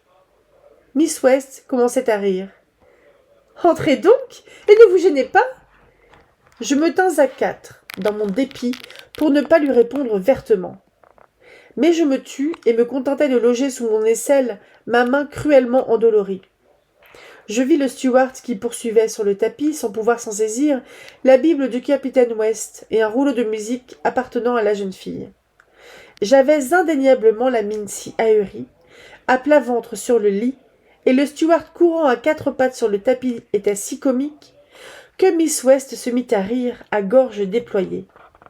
Et loin de songer à me fâcher contre elle qui se moquait de moi aussi ouvertement, ce fut un sentiment nouveau qui m'envahit soudain. Dans ces jeux de la tempête, naissait une intimité à la fois si tragique et si burlesque que nous cessions complètement, la jeune fille et moi, d'être désormais 2 étrangers l'un pour l'autre. Le sort en était jeté. C'était une femme que j'avais devant moi, une femme désirable que je souhaitais serrer dans mes bras. Miss West eut-elle conscience de ce sentiment qui m'avait traversé le cerveau et la chair? Toujours est-il que son rire tomba tout à coup, et qu'elle m'expliqua très posément, comme si nous étions assis tous deux en face l'un de l'autre dans un salon. J'étais venue ici avec le steward me rendre compte des dégâts causés par la tempête dans la chambre de mon père, qui n'y a pas paru de toute la nuit. De ma cabine, j'entendais danser les meubles et les bibelots. C'est alors que vous êtes survenu. Mais que vous est-il arrivé? Vous n'êtes pas blessé? Je me suis simplement abîmé un peu les doigts, répondis-je en regardant ma main. Pauvre amie, fit-elle avec commisération. Le coup de roulis a été plutôt sérieux, je le reconnais. Mon intention était de gagner la dunette, non de démolir cette porte et de venir m'affaler sur le lit de votre père. Je n'en doute pas un seul instant. Une nouvelle série de grands coups de roulis nous secoua, et ce fut au tour de Stuart de culbuter comme un clown en serrant sur son cœur les objets ramassés par lui. Je profitai d'un moment d'accalmie pour m'éclipser, et je regagnai le fameux escalier. Par suite de l'inclinaison du navire, il se trouvait descendre au lieu de monter. J'atteignis sans encombre le haut, ou si vous préférez le bas des marches, tout en songeant à Miss West dont la charmante vision continuait à hanter mes prunelles. À la dernière marche, l'Elseneur reprit sa position normale et je me trouvai de plain-pied avec la dunette. Le capitaine West, dans son ciré qui étincelait de myriades de gouttelettes d'eau, sous son surroi noir pareil au casque de quelque héros légendaire, les jambes gainées de ses bottes de mer, était à demi allongé sur le canapé de la chambre des cartes, et les pieds arc-boutés à l'une des parois de la pièce. Il me sourit avec bienveillance. Il me parut de nouveau fatigué et vieilli. Le teint rosé de ses joues avait disparu. Son visage était plus pâle et plus transparent que jamais, mais il demeurait clair et serein, d'une clarté surhumaine, d'une sérénité de l'au-delà. L'eau était partout sur le bateau. L'Elseneur se ruait à travers un tumulte écumeux, poursuivi toujours par des vagues énormes qui déferlaient sans arrêt. L'air était un brouillard de poussière d'eau qui cinglait et piquait le visage, comme des milliers d'aiguilles. Il y avait à la roue, sous l'abri, cintrés en forme de guérite qui les protégeait à peine, 2 timoniers couverts chacun d'un ciré ruisselant. D'un signe de tête, je leur dis bonjour. L'un d'eux était Tom Spink, le vieil Anglais, en qui, malgré son âge, on pouvait avoir confiance. L'autre était Billy Quigley, qui faisait partie, au gaillard d'avant, d'un trio très uni dont les 2 autres membres étaient Frank Fitzgibbon et Richard Giller. Ce n'était pas à proprement parler des marins, et M. Meller les traitait par dérision de maçons manqués. Mais les hommes avaient su se servir de leurs poings, quand il le fallait, vis-à-vis de la clique de forbans qui les entourait, et à laquelle ils avaient obstinément refusé de se mêler. Ils avaient réussi à faire ainsi, solidairement, respecter leur indépendance. Drapé dans mon pyjama mouillé que le vent faisait claquer sur moi, je vis que le pont de l'Elseneur venait d'être, de l'avant à l'arrière, entièrement couvert par une lame déferlante. M. Pike et une demi-douzaine d'hommes avec lui barbotaient stoïquement dans les remous, où ils plongeaient jusqu'aux genoux. Puis un coup de roulis arriva, le pont s'inclina, et toute cette eau s'écoula en cascade par les dallots. À part les 3 huniers volants, l'Elseneur ne portait aucune voile, pas même le moindre foc. Jamais je n'avais vu de navire offrir au vent si peu de surface. Les 3 minces morceaux de toile tendus par l'ouragan, avec la rigidité du fer, suffisaient à le pousser à une vitesse folle. Je compris alors pourquoi le capitaine West s'était décidé à fuir devant le Pampero. Il avait bien fallu s'y résigner, ou sombrer. Lorsque l'eau se fut écoulée, je découvris le charpentier et ses 2 aides occupés à reboucher un peu partout, sur le pont, les trous réparables, à assujettir des solives neuves, là où les anciennes avaient été fracassées. Je vis d'autre part M. Pike, à la tête de ses hommes, tenter de récupérer un amas informe de planches brisées et d'acier tordu, dont la masse couvrait bien, en longueur, une 30aine de mètres. Je ne pus reconnaître de prime abord de quoi ils retournaient. Puis je me rendis compte qu'ils agissaient de la passerelle, qui s'était rompue entre le grand mât et le rouf central. En regardant cette lutte épique de M. Pike et de ses myrmidons, avec cette sorte de bélier mouvant qui, selon les mouvements du navire, fonçait et frappait tantôt de l'avant et tantôt de l'arrière, je ne pouvais m'empêcher de me remémorer cette étonnante page de Hugo qui décrit les efforts d'un matelot tentant de rattraper un canon dont les amarres ont rompu au cours d'une tempête. La mer, je l'ai déjà noté, durcit le cœur de l'homme. Je commençais à être au point. Aussi placidement que si j'étais en train de lire un roman dont j'aurais tourné les feuilles pour y suivre les péripéties du drame qu'il racontait, debout sur la dunette, dans mon pyjama trempé, je contemplais, avec une intense curiosité, mais sans sollicitude, les êtres humains qui, au péril de leur vie, luttaient au-dessous de moi. Ils ne comptaient pas.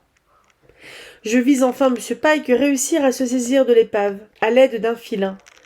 Une fois qu'il l'eut fixé, il entreprit de l'amarrer au mât d'Artimon. Juste à ce moment, une montagne d'eau opaque se dressa sur la mer, prête à s'abattre sur le pont de l'Elseneur. Tous les hommes de la bordée lâchèrent prise en même temps et s'enfuirent où ils purent, afin de se mettre à l'abri. Seul, M. Pike ne broncha pas. Il regarda froidement et bien en face l'avalanche qui s'avançait et qu'il reçut tout entière. Il en hébergea peu après, en tenant par son bout de filin enroulé à temps au pied du mât, la passerelle à présent attachée. Puis ils reparurent les uns après les autres. Ce fut d'abord le faune, sourd comme un pot, qui se présenta pour prêter main forte à M. Pike. Il fut bientôt suivi de Tony le Grec, hanté par l'idée de suicide, puis de Shorty. Nancy fermait la marche avec cet air perpétuellement désespéré d'un homme que l'on va pendre. Tandis que ces êtres lamentables s'occupaient à river plus fortement l'épave, une seconde montagne d'eau vint s'écrouler sur eux. Personne, cette fois, brave ou poltron, n'eut le temps de chercher un refuge. De la surface écumeuse et grondante qui recouvrait le pont, je vis surgir çà et là un bras, une tête, un dos, ainsi que de nouvelles planches brisées et des tiges d'acier tordues qui indiquaient que l'épave avait été singulièrement mise à mal. Qu'était devenu M. Pike? Durant les minutes qui suivirent, ce fut, je l'avoue, le seul dont le sort m'angoissa. Il était de ma caste sociale et de mon rang. Je déjeunais et dînais avec lui. Le reste? Eh bien non, décidément. Le reste ne comptait pas.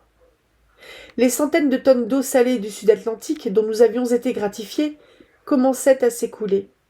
Mais personne n'avait encore réussi à se remettre sur pied quand j'aperçus M. Pike, ce vieillard incroyable, prodigieux, qui apparaissait droit sur ses jambes, ramenant deux hommes inanimés qui étaient respectivement le Faune et Nancy. Mon cœur, cette fois, bondit dans ma poitrine devant ce tueur et dompteur d'esclaves qui payait de sa personne, courait volontairement les mêmes dangers que les loques qu'il commandait et sauvait de la mort deux de ses larves. J'en pleurais presque d'émotion. Avec un frémissement d'orgueil qui me courait le long de la colonne vertébrale et gagnait mon cerveau, je me sentais fier d'appartenir, avec ma peau blanche et mes yeux bleus, à la même race que cet homme héroïque. Quant aux êtres faibles et déjetés qui étaient sous ses ordres, quant aux peaux brunes, aux métis, aux sang mêlés, aux déchets sociaux et à la lie des races éternellement asservies qu'il dominait, que Miss West, son père et moi, nous maîtrisions avec lui, je sentais de plus en plus que pour cette humanité inférieure, mes talons étaient de fer. Depuis des milliers de générations et des centaines de siècles, elle était uniquement créée, n'est-ce pas, Seigneur, pour que nous lui marchions sur le visage, la contraignant à travailler pour nous. De nouveau, l'Elseneur roula et des tonnes d'eau couvrirent le pont en bousculant des débris de planches et des barres d'acier. Et de nouveau M. Pike, l'étonnant géant blond, surgit du torrent écumeux, traînant deux épaves humaines. Il les déposa en sûreté près du charpentier, sur le râtelier à cabillaud du grand mât. Puis il retourna aider Larry, qui vacillait sur ses jambes molles et reculait de 2 pas quand il avait avancé d'1. Ce fut le tour du grec, qui rampait sur les mains et sur les genoux. Complètement épuisé, mais sans songer apparemment au suicide, il parvint ainsi à atteindre le râtelier. En dépit de ses efforts, il ne parvenait pas à s'y hisser.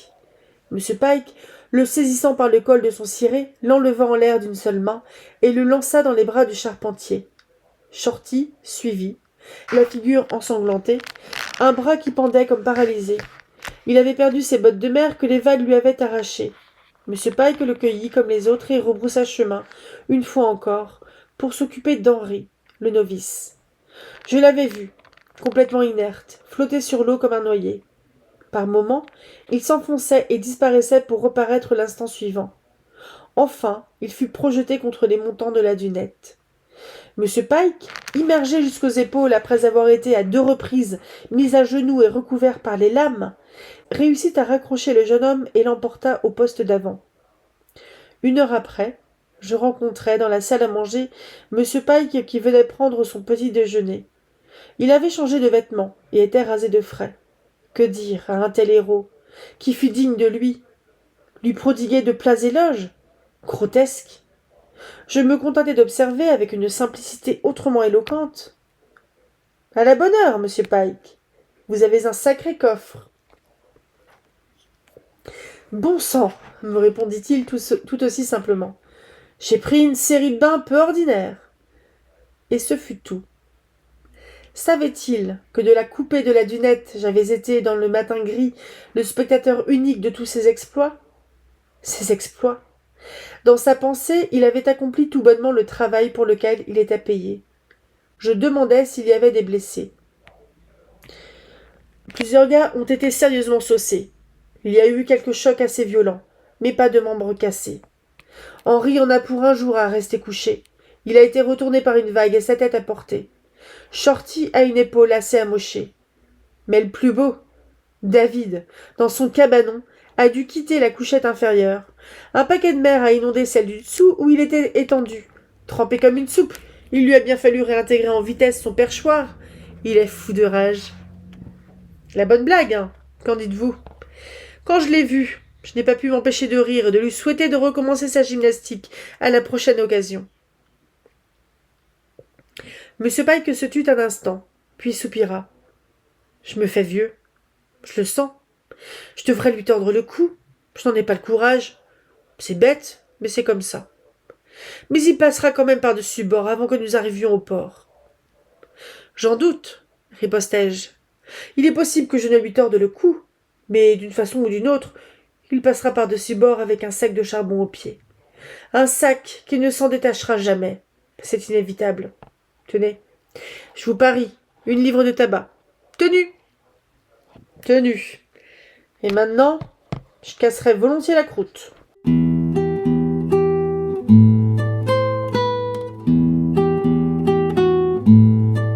Bonjour et bienvenue à la ressourcerie de l'écrivain et je crois dans le 5e vlog lecture sur les mutinées de l'Elseneur de Jack London. On a lu une 40aine de pages là, donc on a lu 5 chapitres. J'ai fait des calculs d'apothicaire. Si je me débrouille bien, on devrait lire le reste en 3 semaines, donc ça fera 8 semaines au total, peut-être 4 si c'est trop long avec le tournage et le montage comme d'habitude. Donc, on a lu des chapitres 19 au chapitre... J'ai oublié. Au chapitre 23, parce que je trouvais qu'au début, en première partie du roman, les chapitres étaient plutôt courts, de l'ordre de 10 minutes, sauf que là, poum, on a eu un de 20 minutes et un de 30, à peu près, hein, avant montage. C'était intéressant. Alors, je trouve qu'en termes de mutinerie, parce que là, on a quand même passé la moitié, parce qu'on est sur la... On sera arrivé à la page 188 sur 313. Donc, on a bien dépassé la... On a fait une bonne moitié. Et je trouve que on a encore du foreshadowing, donc des indices qui préparent entre guillemets la fameuse mutinerie, avec, je trouve ça assez exceptionnel, n'empêche. Pike et Miss West qui se disaient que un des ordres du capitaine West était pas bon, alors qu'en fait il avait raison. C'est un mec qui a tout le temps raison sur la météo, comme si c'était quelque chose d'extraordinaire, quoi, de limite surnaturel. Je sais plus exactement comment l'a dit le narrateur, mais j'ai trouvé ça assez exceptionnel. Par contre, ouais, le narrateur, les petites sorties racistes, ça a une petite tendance à me saouler, je vous avouerai. Je comprends en fait que la vision de Monsieur Pike qui va sortir enfin, qui va sauver ces gars presque comme un héros danois ou un héros viking, parce qu'il est blond, qu'il a les yeux bleus. C'est assez exceptionnel. Et puis que bon, bah, ceux qui sortent de la baille, ce sont des petits bruns ou des petits métis ou des gens qui ne sont pas blonds. Et je trouve que ça excite un petit peu l'espèce de pensée aryenne. Moi, ça me hérisse un petit peu. J'ai limite envie d'aller voir. Donc London, c'est un auteur qui a pas vécu bien vieux. Il me semble qu'il il est mort grosso modo il est mort à 40 ans. Je crois qu'il s'est tué d'ailleurs. C'est un... Il est mort à 40 ans et c'est un auteur qui a eu une vie qui n'était pas évidente parce qu'il me semble que c'était un enfant... c'était un petit bâtard. Je vous ferai un petit pitch en fait sur sa vie parce que je trouve qu'il a une vie qui est vachement intéressante. Je vous ferai un petit pitch. Donc c'est un gars qui a été... c'est un enfant naturel et son éducation n'a pas été confiée, de ce que j'ai compris, pas tant que ça à sa mère qui avait l'air d'avoir ses propres difficultés, mais il y a eu un père qui a été assez présent, un père plus ou moins adoptif, quelqu'un qui fait fonction de père. Et Je suis en train de lire très rapidement là en diagonale la fiche Wikipédia sur Jack London, mais en gros on parle quand même d'engagement politique, que on parle des bas quartiers, etc. Ça parle d'amour, il y a le Grand Nord, il y a la mer. Vous voyez là par exemple, au niveau de livres sur la mer, il y a Le Loup des mers, Les Mutinées de Elseneur et L'Aventureuse. Donc, ce sont apparemment 3 livres de Jack London. Et il dit, l'article Wikipédia dit, le grand succès du Loup des mers s'avère, comme il l'explique dans une lettre en 1914, une déception pour lui. L'ouvrage est accueilli seulement comme un roman d'aventure, alors qu'il y avait attaqué l'idée du surhomme défendue par Nietzsche. Mais c'est un auteur qui a publié énormément, c'est impressionnant. Hein. Là, je suis en train de regarder en fait sa bibliographie, c'est un truc de taré. Hein. Il a écrit beaucoup, beaucoup, beaucoup. C'était son taf, hein, il était journaliste. Mais il a vraiment écrit énormément. Et c'est un peu un auteur que, on va dire, tout le monde connaît, quoi. On l'a un petit peu en tête. Mais ouais, j'essaierais bien de me choper une bio un peu plus... Ah non, en fait, il est mort d'un empoisonnement du sang. Il a dû être blessé.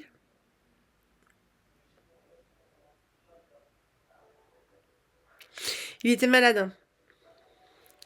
Il était malade et il est mort d'une septicémie, en gros. Je vous ferai un petit... je pense que pour le dernier tournage des Mutinées de Elseneur, je vous ferai tout un petit récap sur qui était un peu Jack London. Parce que c'est vrai que là, on pourrait penser que les mots du narrateur, à savoir ces mots racistes qui parlent de race supérieure, de blonds aux yeux bleus, etc., on connaît un petit peu le refrain, sauf que lui, il l'a à peine connu, et puis pas au moment où est sorti ce livre. Il me semble pas, je crois que c'est vraiment très tôt, ça. J'ai pas vérifié. Mais on va dire les théories qui ont un peu servi aux petits moustachus en colère allemands étaient déjà présentes, mais que on n'était pas encore là. Hein. On n'en était pas encore là. Ça date de quand? Ça date de 1914. 1914, Hitler, il est à la guerre. S'il y a participé, il me semble, hein. Il me semble qu'il était... Enfin bref, c'était juste un troufion, quoi. C'était pas grand monde. Mais donc, là, on a eu l'antagonisme de la mer, parce que c'est vrai, parce que la mer, ça tue. Là, j'ai l'impression qu'ils sont pas très loin du Cap Horn. J'ai beaucoup de mal à me repérer sur une carte, mais de manière générale, j'ai beaucoup de mal à me repérer sur une carte. Mais je sais pas où ils sont. Je dirais qu'ils sont en bas, là. Quand ça commence à faire ça. Ils se rapprochent du Cap Horn. Donc, quand l'Amérique latine a fait ça. Mais ils avaient l'air de parler de San Francisco, donc je sais pas, ils hallucinent, ou c'est les nuages qui ont des jolies formes. Enfin, en tout cas, ils sont dans l'hémisphère sud. J'ai toujours l'impression que le texte est tronqué. Je sais pas vous, parce qu'à un moment on avait comme indication temporelle que ça faisait 37 jours qu'ils étaient partis, et là boum 5 mois. Je me dis, putain, ils ont dormi ou quoi? Qu'est-ce qui s'est passé? Euh, j'ai envie de voir, par exemple, aux éditions Libretto, une édition plus récente. Le livre fait 464 pages aux éditions Libretto. Moi, c'est 313. Pour ça, je me demande vraiment si j'ai pas une version en quelque sorte tronquée. Ce qui serait pas gravissime, on est d'accord. Je trouve que c'est quand même plus ou moins bien tronqué. 432 là, mais c'est aussi libretto. Bon, bah, du coup, vous n'avez peut-être pas. Ouais, moi, c'est toujours le même. La version la plus récente, en fait, c'est une version libretto. Donc, je pense qu'on a une version qui est un petit peu tronquée. Après, je pense que on reste quand même sur quelque chose du genre, que la menace gronde entre guillemets entre les hommes et la mer est violente et que Captain West il est top. Ça se rapproche un petit peu avec Miss West, je sens pas de réciprocité, je sais pas vous. Je le sens lui très très motivé, donc lui quelque part il va mieux. Parce que ce qu'il voulait en fait c'était s'éloigner du monde et des femmes. Résultat il est en quelque sorte dans un petit monde en huis clos et il y a une femme qui lui plaît. Donc lui il va mieux. Il a pas l'air d'avoir tant que ça peur du bateau, peur de mourir, d'être blessé ou des choses comme ça. Euh,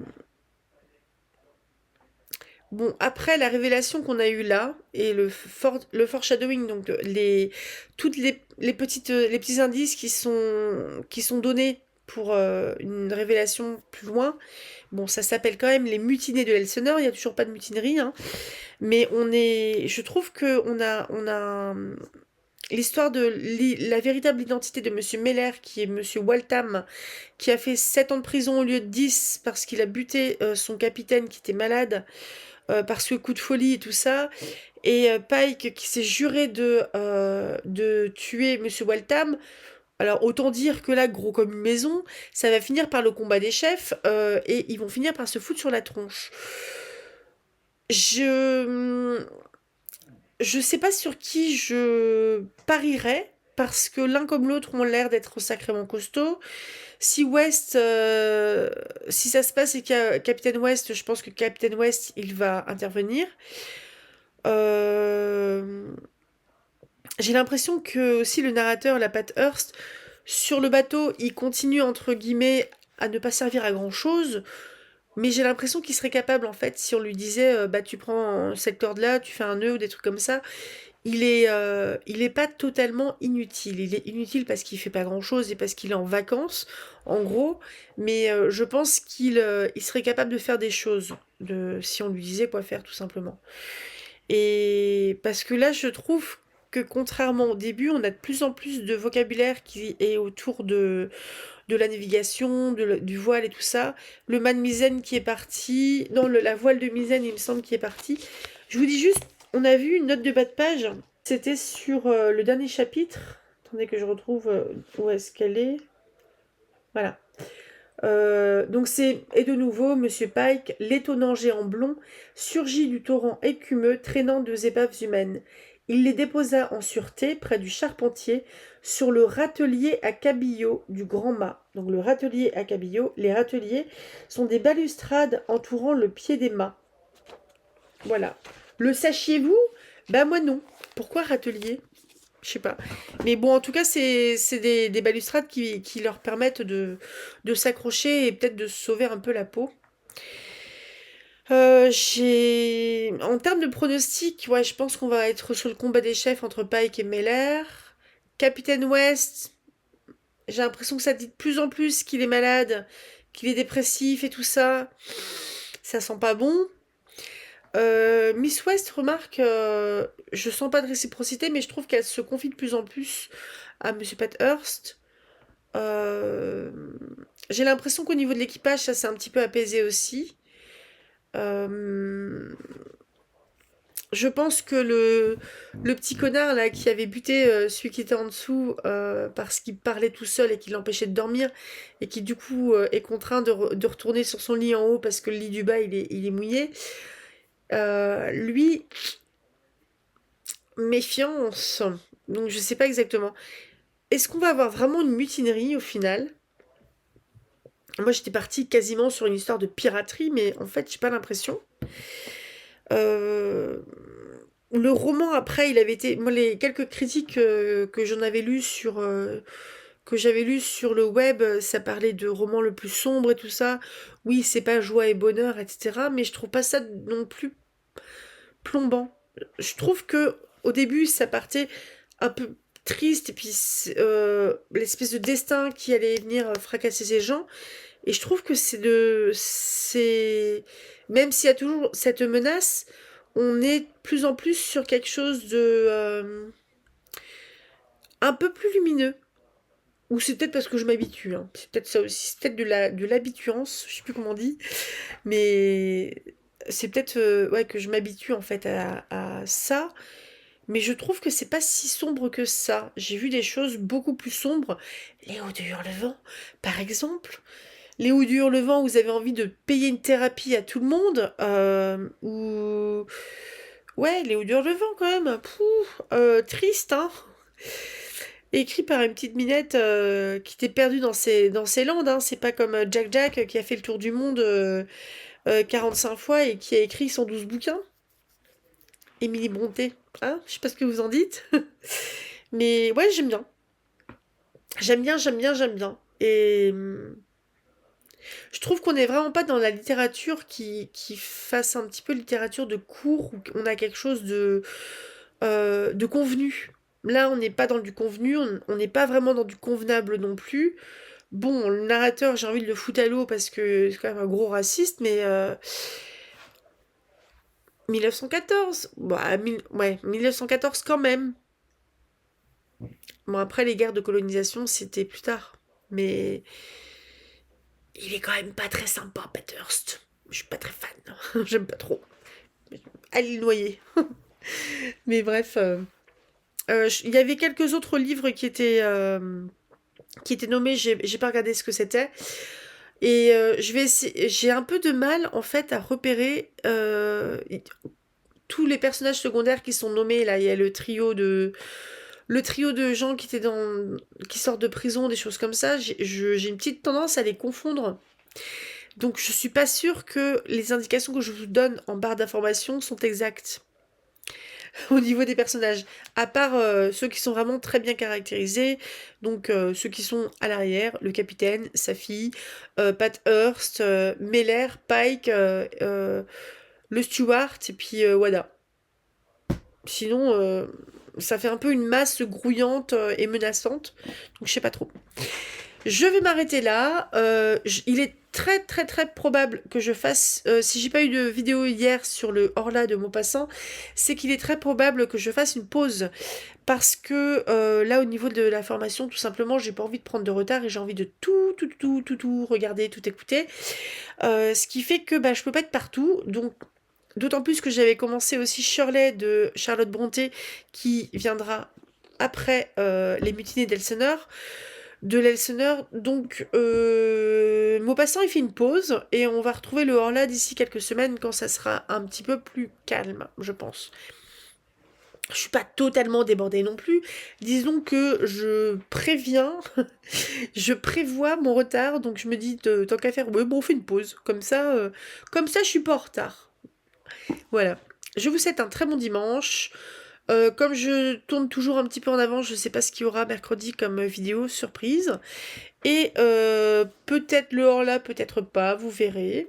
Je vous mettrai dans l'onglet communauté si je fais vraiment une pause pour le hors-là. Parce que comme Shirley de Charlotte Brontë, c'est une lecture commune avec un petit groupe là sur Instagram, j'ai pas envie d'être trop dans les choux non plus. Ce qui fait que j'avance à mon rythme, mais j'ai pas envie d'avoir lu 4 chapitres et que les gens ils aient tout lu, quoi. Donc voilà, très bon dimanche, restez au chaud et soignez votre rhume. Salut!